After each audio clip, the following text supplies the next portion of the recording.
Disappointing outcome. I thought we had a good game plan. I thought we started off the way we wanted to. Um, Impressive for a half, and then I just thought they made some adjustments. We tried to make some adjustments, and I thought Eva Hodgkin was the one that really pushed them over the top. I thought she they couldn't really buy a three, and if you look at it, she hits 4 of their 6. And she kind of got the ball moving for them, which created us, stretching us out a little bit more. So I respect her a lot. I think she's a great kid, and I'm tired of playing against her. But I will want to say this. I think Kiki Jefferson is one of the best players in the country, and I think that there's a lack of respect for her for some reason. I don't know why. Second team All-League. Sun Belt was second team All-League CAA. I think she's one of the best players in the country, and I mean, 9 for 16, 30 points, 10 rebounds, 5 assists against the number 13 team in the country. I was holding my tongue until we got the competition, because I know the games prior weren't quite Carolina, but kid deserves a lot of credit. So that's what I got for you. Questions? You mentioned being disappointed in the result, but are you proud of the way the team played to be able to compete against a team like UNC? Yeah, I'm proud of a lot of things we did. I'm proud of a lot of the players that we have. And for what the year we had last year, there's a lot of reasons to be proud. But I can't help, man. I can't help my coaching. That's who I am. Like, we can win the game. We could have won the game, and we didn't. So we're in the almost category. Because I don't think we finished the game plan the way we needed to finish the game plan. And for whatever reason, fatigue or they got better, whatever the reasons are, right? And so for me, it's I'm proud in a way. Yeah, yes, check. But I want to sit here and be 73-71, and it's like, wow, we got that done because we stuck to it all the way. We were really we focused on second chance points and fast break points, and we held them down. I believe it was 4 and 4 in the first half, so it was only 8 total. Well, yeah, that's the reason you're winning the game. Now, that's what they do, so it's hard, right? But I thought we had a couple lapses where we let them get what they wanted to get in transition and on the glass down the stretch of the game for maybe fatigue. I don't exactly know the reason why, but that's kind of, I want us feeling good about ourselves and feeling proud, but like, they have to understand why we lost the game. And the next team we play like this is hopefully an NCAA tournament. So you got to learn from it, and you can't forget it that quick.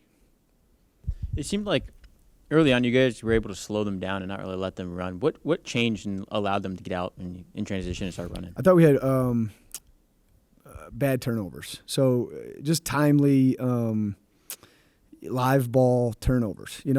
We've been saying the last 2 days, like, I do not care if you take a 5-second call. I don't care if you take a 10-second call. I don't care if you travel, because you can defend that.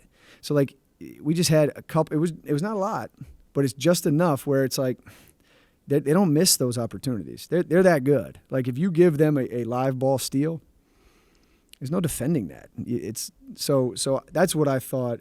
That's 6, 8, 10 points right there. Just that little thing, right? And then the glass. I thought they imposed a little bit more of their will in the second half. Now, we had some good effort on the glass. We out-rebound them. But I thought still down the stretch, I mean, even the free throw box at the end, like those, it's a fine line, man. It's a fine line. And that's what I thought kind of was the difference maker, was timely turnovers that we had. And then we really wanted to keep them out of the paint as much as possible. I thought the fourth, they did an awesome job finding ways to get in the paint. And then talking about the paint, Shusha had, I think, 10 rebounds and kind of was all over that. What did you like seeing from her, just being able to, fight in there and hang in? Yeah, that's why I kept her in. I thought she was rebounding. We couldn't get her the ball. It was a struggle for her to score today. But that's what I preach to all of them all the time, is like, even when the ball's not going in, you got to be able to do what we need you to do. And she rebounded. So I'm really impressed with her endurance. She guarded. She helped others, keeping people out of the paint. She rebounded, and we got to find ways to get her going offensively, though. Sean, you got to play with who you have, and you didn't have a couple today, but going into the game without those two and coming out of the game without those two, can you give us an assessment of how that worked or did not work for you? I don't know, because I think we did play well. And, to me, you look at Caroline Germain, like I call her like my security blanket because I think she does so much for us. But I was like really impressed with Jamia's game today. And I'm not saying, there's a quarterback controversy or anything, Kurt. It's great. I'm glad that Jamia can do that. Even Chloe have those minutes. But I don't know. I think Caroline's a fantastic defender. Does that give us the boost we need? Maybe. Khadijah Torre going in the game, I think she's our 5th leading scorer and our 4th leading rebounder. It'd be nice to have those reserves off the bench. But with that being said, it's so hard to tell if that pushes us to the positive or pushes us to the negative. Because I've seen some teams over my years where you lose a couple and you almost play better sometimes because you have to, and there aren't those reserves. So it's a tough one, man. I thought we missed Caroline for sure. She helping us flow, but it's a tough one. I didn't think they could guard us for a lot, and I thought we had opportunities and obviously didn't play as well. I mean, it's pretty close, but didn't play as well second half as we did first half. No, that was a kind of look in the crystal ball or answer or looking for Tough an answer one, there. Yeah, it is. Tough one. But the reason I asked that is because I wanted to set up the next one. I said during the broadcast, I thought this was one of the more complete floor games for Hazel. Yeah. She would not, if you put her in that situation 2 years ago, Correct. it would have been Correct. yeah.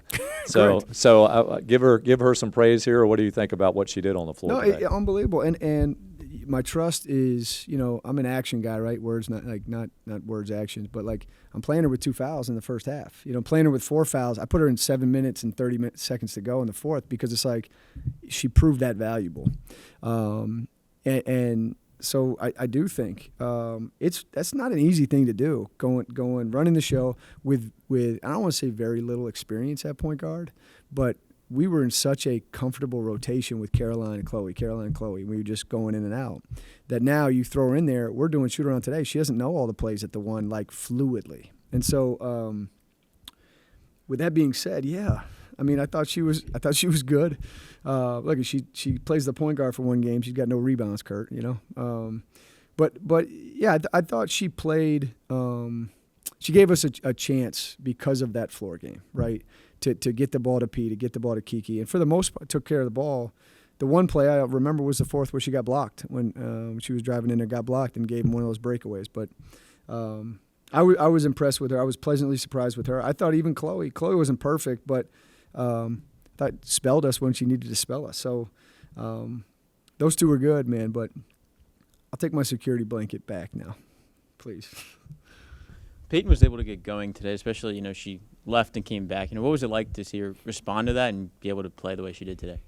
I mean, just that kid, man, what she's been through, like, it makes me so happy to see her out there doing that because – And also, and I know, I don't know what people think, man. I don't really care, but like last year, man, yeah, you're missing that kid. Kid's pretty good, right? So the way she gets us going, it was like, oh my God, she can score 30 points in this game. I know she hits the back door on the right one, hits the three. It's like, oh my God, like I knew right then. I was like, we got a shot here. I don't know if we'll end up winning, but we got a shot. And the kid's just been through so much mental anguish I mean, she loves this, and I mean loves it. And I'm just really happy to have her out there. And she got stuff to work on. I think defensively they got to her a little bit a couple times. But it's really nice to have somebody that can go 5 for 10 from 3 out there playing with us, running around. And you mentioned after the first game kind of that the team, you didn't really know the team yet and kind of the chemistry would take time. So 5 games in, where do you see the team now and what are your thoughts moving forward? Listen, I just want the team. I just want to know what I got because I still don't, right? It's the moving pieces haven't stopped for me. And I to your point, great question. I don't know, right? Because now you lose Jamon and you lose Torre. It's a different flow there.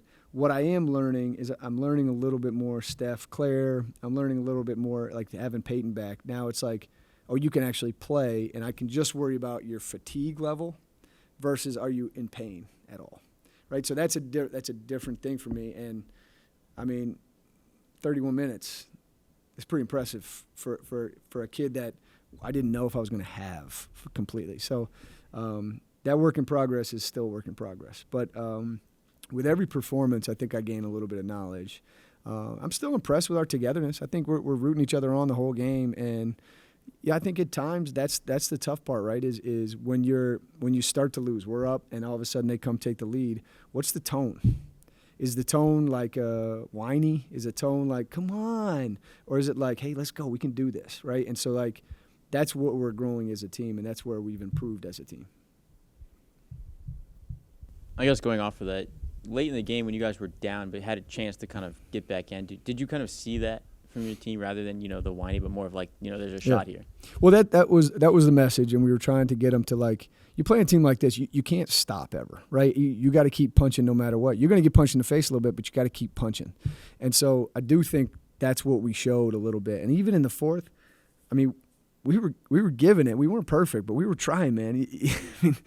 And so I saw that, and I thought that's growth for us. I don't want to say that last year and talk negatively about last year's team, but, like, we just didn't have that fight last year. And if you go to just the Carolina game, I mean, they destroyed us. I mean, it was like 50 points. It wasn't even close. Maryland destroyed us. Like Buffalo, it was like that team last year didn't have you have to fight together. You can't just fight individually, right? You got to fight together and help each other push forward. So I do think I'm learning that about this team. It's unfortunate, man, because I really wanted to let them get a reward today. But it all happens for a reason, and we got to just keep moving forward and keep getting better.